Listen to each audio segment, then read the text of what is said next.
took center stage over the month with the inauguration of the new Prime Minister, Liz Truss.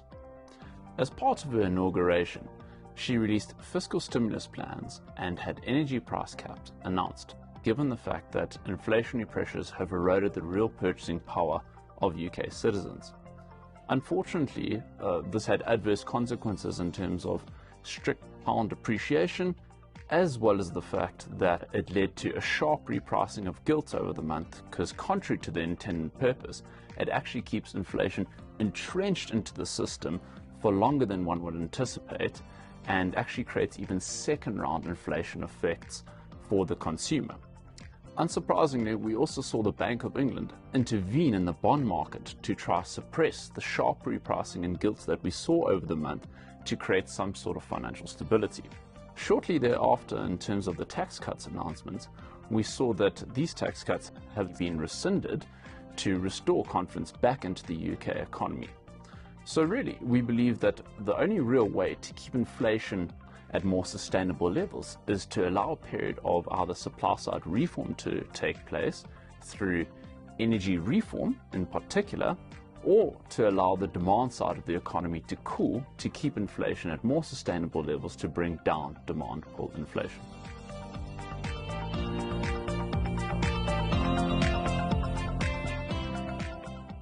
Several central banks around the world lifted interest rates over the month to tame the inflation outlook, and we saw many projection estimates revised. Among them, we saw the Eurozone Central Bank actually lift the economic projections for this year to 3.1% from 2.8% previously, which was surprising given the fact that we've seen many headwinds take place in the Eurozone economy. Admittedly, we did see economic growth forecasts downwardly revised in the outer years. However,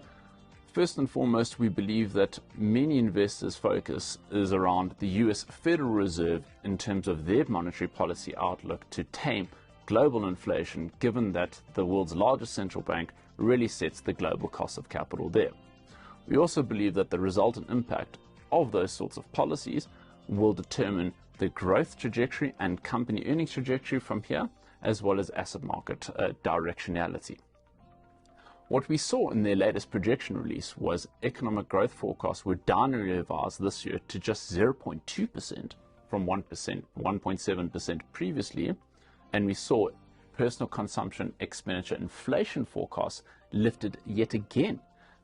this time to 5.4% this year from 5.2% previously. However, the most important finding in terms of the latest decision was the fact that interest rate expectations heading into 2023 were lifted yet again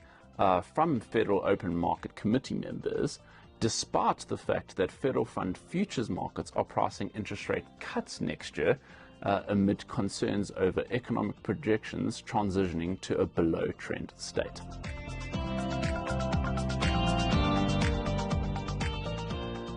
So haphazard policy pronouncements, particularly in the UK, combined with increasingly aggressive tightening stance by major central banks, led to a sell-off in both equities and bonds during the course of the month.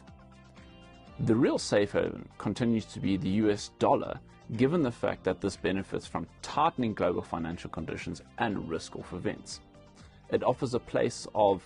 capital allocation in times of heightened global uncertainty, and we believe it will generate better risk-adjusted returns relative to other asset classes, given the fact that we are operating in a highly uncertain environment. We also saw currency interventionism take place by regions such as Japan to really control some of the yen depreciation that we have seen.